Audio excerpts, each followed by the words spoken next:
नमस्कार दोस्तों, मैं दिवस आपका अपने YouTube channel DS online study centre में आपका स्वागत करता हूं।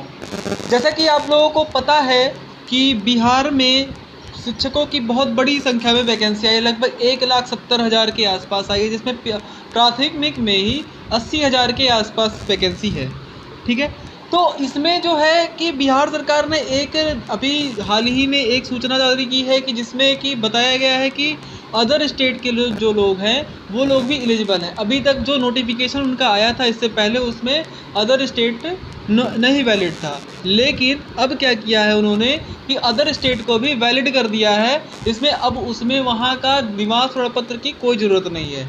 तो अब इतनी भारी संख्या, इतनी भारी भर्ती है, ये इतनी बड़ी वैकेंसी है जिसमें आप उत्तर प्रदेश के हों, झारखंड के हों, छत्तीसगढ़ के हों, कहीं किसी भी स्टेट के हों, तो आप आराम से इस फॉर्म को भरें। क्योंकि बेरोजगारी, सबको पता है कि बेरोजगारी इतनी बढ़ती हुई चली जा रही है, तो जहाँ भी नौकरी मिले वहाँ पर पहले आपको कर लेना चाहिए। तो आप जो लोग भी DLED और BEd किए हुए हैं और साथ ही साथ सीटेट क्वालिफाई है या सीटेट अपेयरिंग है, हाँ उन्होंने एक चीज़ और डाला है, तो उन्होंने बताया है कि इसमें सीटेट में जो अपेयरिंग भी होगा वो भी एलिजिबल है इस फॉर्म को भरने के लिए। तो सीटेट पेपर 1 या पेपर 2 दोनों क्वालिफाई अगर हैं आप, तो TGT के लिए पेपर 2 के लिए मांगा है और प्राइमरी के लिए क्या है आपका पेपर 1 मांगा है। तो जो अगर अपेयरिंग में है, अपेयरिंग मतलब जिसका अभी नहीं भी क्वालिफाई है वो इस बार देगा पेपर, फॉर्म भर दे और जो पेपर देगा उसमें क्वालिफाई हो जाएगा, तो इसमें आपको बैठने का पूरा मौका मिलेगा। तो जैसा आप लोगों को पता है कि बिहार में जो प्राथमिक शिक्षक की जो भर्ती है उसमें लगभग 80,000 पोस्ट हैं। इसमें 50% अनरिजर्व रहती है और जो अदर स्टेट के लोग हैं उनको काउंट भी जनरल में ही किया जाएगा, मतलब अनरिजर्व में ही काउंट किया जाएगा, जनरल कैटेगरी में काउंट किया जाएगा। जैसे कि अगर आप यहाँ के उत्तर प्रदेश के अगर निवासी हैं, झारखंड के निवासी हैं, कहीं के भी निवासी हैं, तो वहाँ पर OBC हो, SC हो, ST हो, इससे कोई मतलब नहीं है। वहाँ पर आप जब जाएंगे फॉर्म भरने तो वहाँ पर आपको जनरल में ही काउंट किया जाएगा। तो आज की इस वीडियो में हम लोग जानेंगे कि जो वहाँ बिहार में प्राथमिक शिक्षक भर्ती होने वाली है उसके पेपर में जो आने वाले प्रश्न हैं, आने किस टाइप से इस पेपर को कराया जाएगा। तो सबको पता है कि पेपर को 2 पार्ट में कराया जाएगा, मतलब 2 एग्ज़ाम होंगे, 2 घंटे के 2 पेपर होंगे। तो उसके सिलेबस के बारे में एक रूपरेखा हम लोग देख लेते हैं कि किस टाइप से कहाँ से कैसे क्वेश्चन पूछे जाएंगे उसमें। तो देखते हैं आगे।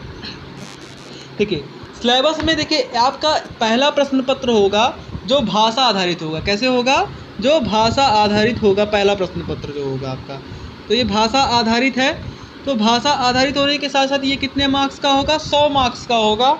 और इसमें कितने प्रश्न होंगे? टोटल 100 प्रश्न होंगे। ये देखिए 100 प्रश्न लिखा हुआ है, 100 अंक और 2 घंटे का ये पेपर होगा।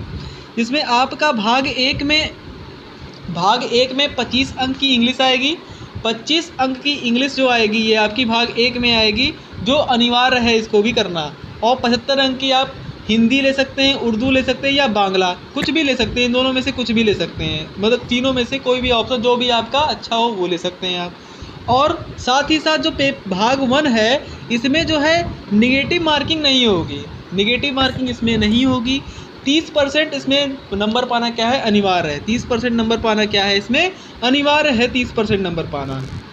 ठीक है, तो आपको पता चल गया कि जो पेपर पहला होगा, प्रश्न पत्र प्रथम होगा, किस पे आधारित होगा? भाषा पे आधारित होगा। इसमें 100 प्रश्न होंगे, 100 अंक के होंगे और समय कितना होगा? 2 घंटा। भाग एक में आपका 25 अंक की इंग्लिश आएगी और भाग 2 में आपका इसमें क्या होगा? जो प्रश्न पत्र एक है वो 2 भाग में होगा, भाग 2। भाग 1 में इंग्लिश होगी और भाग 2 में क्या होगा? 75 अंक का हिंदी, उर्दू या बांग्ला, इन तीनों सब्जेक्ट सब लैंग्वेज में से आप कोई भी लैंग्वेज ले सकते हो, जो आपका मजबूत हो वो आप ले सकते हैं। ये तो रही पहले पेपर की, फर्स्ट पेपर की ये बात रही। अब हम लोग देखते हैं कि नेक्स्ट जो दूसरा प्रश्न पत्र होगा वो किस तरह से होगा, अगला देखते हैं। तो जो प्रश्न पत्र 2 होगा ये भी 2 घंटे का होगा। साथ ही इसमें 120 क्वेश्चन होंगे, 120 क्वेश्चन होंगे, 120 अंक के होंगे। और साथ ही साथ इस वाले भाग में जो है आपका 1/3 निगेटिव मार्किंग होगा। इस वाले भाग में आपका 1/3 निगेटिव मार्किंग होगा। भाग जो प्रश्न पत्र प्रथम था उसमें पहले प्रश्न पत्र में क्या था कि 30% नंबर, मतलब 100 मार्क्स का पेपर है, उसमें 30 मार्क्स लाना है तो आप ला सकते हैं, आराम से ला सकते हैं। जो कंपटीशन, असली कंपटीशन होगा वो इसमें होगा।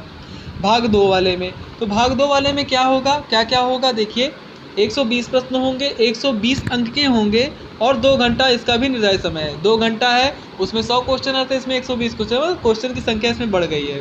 जिसमें आपका आएगा क्या क्या, सामान्य जागरूकता यानी कि करंट अफेयर आएगा, सामाजिक विज्ञान, ये आपको पता है SST आपको पढ़ते ही हैं, ठीक है।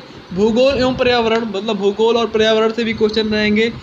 सामान्य विज्ञान के भी क्वेश्चन रहेंगे, जो जैसे आपके फिजिक्स, केमिस्ट्री, बायोलॉजी के जो बेसिक क्वेश्चन होते हैं उस टाइप के क्वेश्चन पूछे जाएंगे। भारतीय राष्ट्रीय आंदोलन, भारतीय राष्ट्रीय आंदोलन मतलब 1857 की क्रांति के बाद जितने भी आंदोलन किए गए हैं, मतलब भारत छोड़ो आंदोलन, क्रिप्स प्रस्ताव, ये सब जहाँ पर रोल अटैक हुआ, ये क्या आपका आया था, गदर पार्टी की स्थापना हुई थी, कैसे कैसे आंदोलन करने के लिए कई कई पार्टियाँ बनाई गई, तो वो सब जानेंगे भारतीय राष्ट्रीय आंदोलन। फिर आएगा क्या, इसमें रीजनिंग आएगा, मतलब रीजनिंग भी आएगा, कुछ क्वेश्चन रीजनिंग के भी रहेंगे और कुछ क्वेश्चन क्या रहेंगे आपके, तो इसमें रीजनिंग का भी रहेगा, रीजनिंग के भी पार्ट रहेंगे।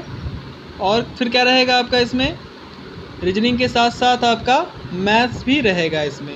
तो आपका प्रश्न पत्र जो दूसरा होगा उस पर 120 प्रश्न होंगे, 120 अंक के होंगे, 2 घंटे का पेपर होगा।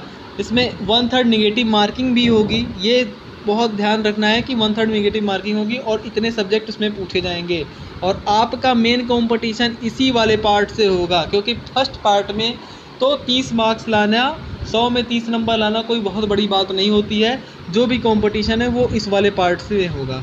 तो आपको ये जानकारी कैसी लगी, और अगर आप चाहते हैं कि ये बिहार भर्ती के लिए, प्राथमिक शिक्षक भर्ती के लिए अगर वीडियो बनाए जाएँ कि कैसे मतलब करंट अफेयर के कुछ क्वेश्चंस, भारतीय राष्ट्रीय आंदोलन, पॉलिटी ये सब पढ़ाया जाए, तो आप अगर चाहते हैं तो ये आप मुझे कमेंट बॉक्स में कमेंट करके बता देंगे, जिससे कि मैं आपको अच्छी अच्छी वीडियो देता रहूँ। बहुत बहुत धन्यवाद।